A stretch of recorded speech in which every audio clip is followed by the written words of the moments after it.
Are you ready? Uno, due, tre! Don't just focus on the scandals and drama of Hollywood's golden age.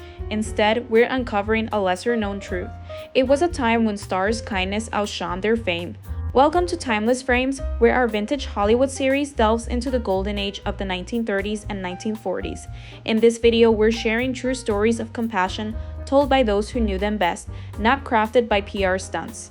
If you love these stories, we'll bring you more. So let us know who's the kindest Hollywood star you've ever heard of. Drop it in the comments and let's meet our first legend. I remember him mostly, and I think most people do, as a person who lights up a room.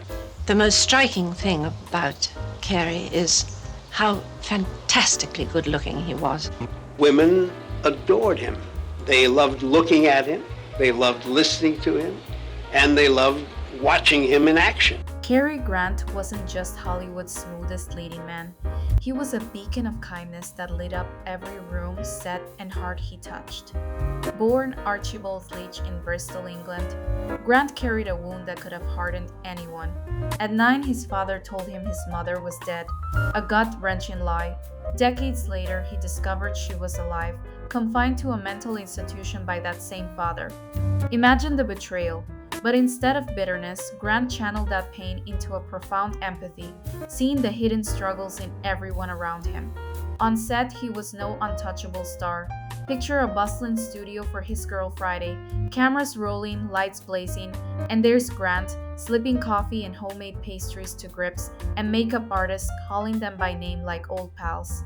"You're the real magic here," he'd say, flashing that $1,000,000 smile. Crew members swore he remembered their kids' birthdays, even sending toys or notes during grueling shoots. When tensions flared, like during a chaotic bringing up baby scene in 1938, Grant diffused arguments with a witty quip or a calm word, earning adoration from directors to janitors.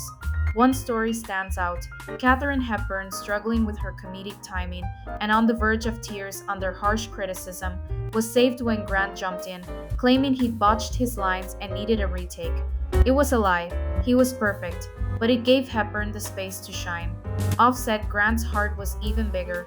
He poured over fan letters, not just signing photos, but writing back with warmth, sometimes enclosing anonymous checks to strangers who shared tales of hardship. One fan found rent money in an envelope with no return address, only Grant's elegant scrawl wishing them well. During World War II, he poured his entire The Philadelphia Story salary into British war relief, then crisscrossed the globe performing for troops, his English accent a nostalgic comfort for soldiers far from home. Even in retirement, he'd surprise fans with personal replies, sometimes funding a kid's education or a family's medical bills, always insisting on secrecy. Neighbors in Beverly Hills called him their unofficial mayor, hosting backyard charity barbecues where he flipped burgers alongside locals. Cary Grant didn't just play a gentleman on screen, he lived it, proving kindness could be as dazzling as his charm. Got a Grant story that gives you chills? Share it in the comments. Dear Lord, the more I try, the more imperfect I become. I seem to fail in charity, humility, and obedience. Pride has not been burnt out of me. When I succeed in obeying the rule, I fail at the same time because I have pride in succeeding. Audrey Hepburn wasn't just a silver screen icon, her compassion was a quiet force that touched the world. Born in Belgium, she endured the horrors of Nazi-occupied Holland as a teenager, surviving on tulip bulbs during starvation, and witnessing executions that left her with a lifelong horror of violence. These scars shaped her mission to spread kindness, most notably through her work with UNICEF. From the 1980s until her final days, Hepburn traveled to war-torn and impoverished regions, Ethiopia, Sudan, Bangladesh, braving danger to bring aid and attention to children in need. Even as she battled cancer, she insisted on a 1992 Somalia mission, telling her son Luca, "I can't stand the thought of children suffering when we can help." Her frail frame belied a fierce resolve. Colleagues recalled her comforting malnourished kids with songs and stories, her eyes sparkling with hope despite the despair around her. On the set of The Unforgiven in Mexico, Hepburn learned of local children sick without medical care. She spent nights nursing them, applying cool cloths and securing doctors, all without a word to the press. She refused a private dressing room, insisting the film's budget matters more, and shared meals with crew, laughing with grips and electricians like old friends. Co-stars swore her on-screen grace. Think Roman Holiday's radiant warmth was her true self, mentoring young actors with gentle line readings and treating everyone from directors to extras as equals. Her UNICEF work raised millions, but she shunned credit, saying, "The children are the heroes." Hepburn's own childhood hunger drove her to fund school meals in Africa, and she'd write personal thank yous to donors, no matter how small their gift. Her humility shone in small acts. During My Fair Lady, she brought homemade pastries for the crew, remembering their favorite flavors. Audrey Hepburn's legacy proves kindness can heal and inspire. Which of her acts moves you most? Tell us below. I've hated her, hated them both ever since she threw me over for Robert. I've been planning and waiting and watching for the time to come when I could get even with them for ruining my life. I killed Robert, but not the way I wanted to. It was too quick, too easy. I wanted to see him suffer like he'd made me suffer. I wanted to see you hang. I wanted to see you go gradually madder and madder and madder until the day finally came when you were going to hang. Well, I made a mess out of everything. Oh! James Stewart, affectionately called Jimmy, was Hollywood's ultimate everyman, but his off-screen humility and courage were anything but ordinary.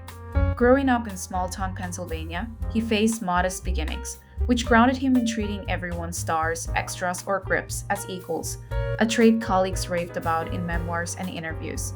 His warmth wasn't just talk, it showed in his lifelong dedication to veterans, rooted in his own extraordinary service. In 1941, at the peak of his fame, 33-year-old Stewart shocked Hollywood by enlisting as a private in the Army Air Corps before Pearl Harbor made it a trend. Risking his life, he flew 20 combat missions over Nazi Germany, facing anti-aircraft fire as a bomber pilot, rising to colonel in 4 years and earning 2 distinguished flying crosses for bravery. He rarely spoke of it, saying, "I just did my part." Back on set, his kindness was magnetic. During It's a Wonderful Life, he'd stay late to rehearse with nervous extras, sharing jokes to ease their jitters. When his wife Gloria battled breast cancer, Stewart quietly funded research, visiting hospitals to comfort patients without cameras in sight. He mentored young actors like a young Julie Andrews with patient tips and hearty laughs during breaks, often sneaking them snacks from his own lunch. His 45-year marriage to Gloria was a Hollywood rarity, and he lived simply, driving an old car despite his wealth, saying, "Fancy stuff doesn't make you happy."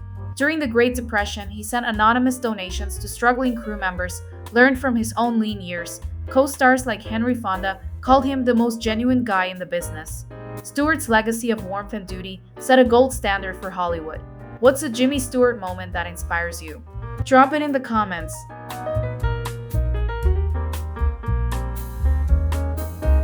You really do think I'm an anti-Semite? No, I don't, You Kathy. do.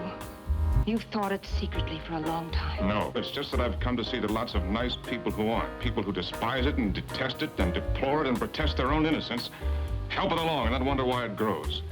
People who'd never beat up a Jew or yell kike at a child. People who think that anti-Semitism is something away off in some dark crackpot place with low-class morons. That's the biggest discovery I've made about this whole business, Kathy. The good people, the nice people. Gregory Peck wasn't just Atticus Finch in To Kill a Mockingbird. He lived that integrity every day, becoming a beacon of decency in a cutthroat industry. Raised by his grandmother after his parents' divorce at age 5, Peck knew childhood hardship, which fueled a deep empathy for the underdog. On set, he was a quiet leader, mentoring young actors with gentle encouragement and keeping calm amid chaos. While filming To Kill a Mockingbird in segregated Alabama, Peck defied local norms by dining with Black community leaders, sharing stories and breaking bread in a time when such acts were bold. He insisted on supporting local businesses during shoots, saying, "We're guests here, we give back." Like James Stewart, he blended humility with principle, but Peck's passion for justice shone through his civil rights activism. He marched in protest and spoke out against inequality, risking his career when McCarthyism blacklists loomed. On the set of Gentleman's Agreement, he comforted a Jewish extra facing discrimination, ensuring she felt valued. When a pregnant actress faced being fired from a film, Peck threatened to walk off unless she stayed, arguing, "Fairness isn't negotiable." Colleagues from directors to janitors adored his respect. One grip recalled Peck helping carry heavy equipment during a late shoot, saying, "We're all in this together." Off said, he funded scholarships for underprivileged kids, inspired by his own modest roots, and visited schools to read to students, sparking their love for stories. His deep voice and warm smile made everyone feel seen. Gregory Peck's decency wasn't just for the screen, it was his life script. What Peck's story resonates with you? Share it below. Thank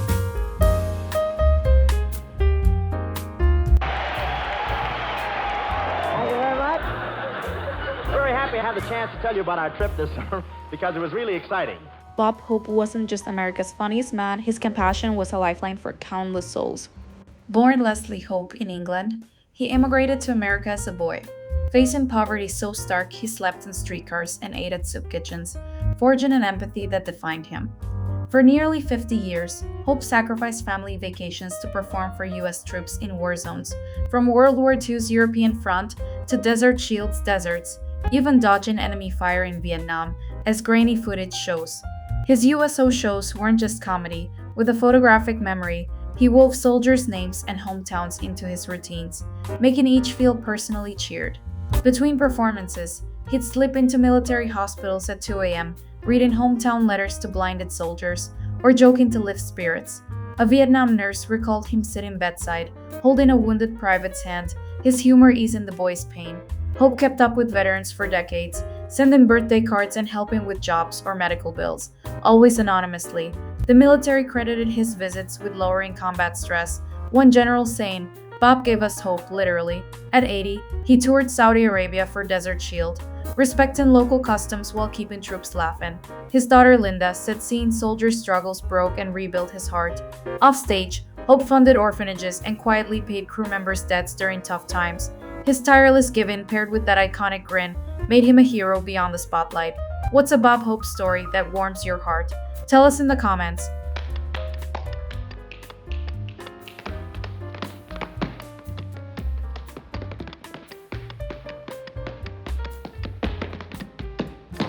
Fred Astaire dazzled with his footwork, but his off-screen kindness was the real performance. Born into harsh vaudeville circuits where managers exploited performers, Astaire vowed to treat everyone with respect, a promise he kept. He was always first on set, last to leave, thanking every crew member by name. Grips, customers, you name it. At 70, he refused to sit while crew stood, saying they're the ones doing the heavy lifting. On Holiday Inn, he spent breaks chatting with lighting techs about their craft, making them feel like co-stars. When a young dancer sprained her ankle on the Barclays of Broadway, Astaire secretly paid her medical bills and arranged a small speaking role so she could keep working, all without a word to the press. He coached nervous dancers with patience, never raising his voice, and shared tips from his own hard-learned moves. During World War II, he performed at military hospitals, dancing for bedridden soldiers and staying to hear their stories, often slipping them signed photos with personal notes. Offset, he threw surprise parties for crew after grueling shoots, complete with homemade cakes he'd helped bake, earning laughs and loyalty. One cameraman said Fred made you feel like the star. His humility stemmed from early struggles, and he quietly donated to arts programs for kids, wanting them to have the chances he fought for. Astaire's grace wasn't just in his steps, it was in his heart. What's an Astaire moment you love? Drop it below. Say about me. I love to sing and I love women. Dean Martin, the Rat Pack's coolest cat, was far more than his suave, martini-sipping image. His kindness was the real hit. Far from the party animal myth, Martin was disciplined, heading home to his kids most nights, joking, "It's Frank's world, I just live in it," ducking Sinatra's late-night antics. His Palm Springs villa was a haven where friends found refuge, and he'd cook pasta for unexpected guests. Martin took a stand against racism, refusing Vegas gigs unless Sammy Davis Jr. got equal treatment, helping desegregate the strip with his star power. On Rio Bravo's set, he created a family vibe, mentoring young actors like Ricky Nelson with line readings and easygoing encouragement, easing their nerves. When a stagehand's daughter needed surgery, Martin quietly paid the hospital bills and arranged top doctors, never seeking credit, He gave generously to veterans charities and children's hospitals, inspired by his own working-class roots in Ohio, where he'd faced prejudice as an Italian American. After his son Dean Paul's 1987 military plane crash, Martin poured his grief into funding scholarships for aspiring pilots, saying kids deserve a shot to soar. His calm presence was a balm in Hollywood's frenzy. Co-stars like John Wayne called him the rock we leaned on. Martin's quiet generosity, writing checks for struggling crew or slipping cash to extras, came from a belief that you share what you've got. Dean Martin's heart was his true chart topper. What's a Dino story that surprises you? Share it. These 7 stars from Cary Grant's Grace to Dean Martin's quiet generosity show kindness was Hollywood's real magic. Their stories, fortune, personal struggles remind us the media doesn't always tell the full truth. Love this? Let's make more. Which story hit you hardest? Cary Grant's secret checks or Audrey Hepburn's UNICEF missions? Drop a comment and tell us who else deserves a spotlight. Hit like, subscribe, and ring the bell on Timeless Frames for more vintage Hollywood tales. Thanks for watching, and let's keep Tinseltown's heart alive.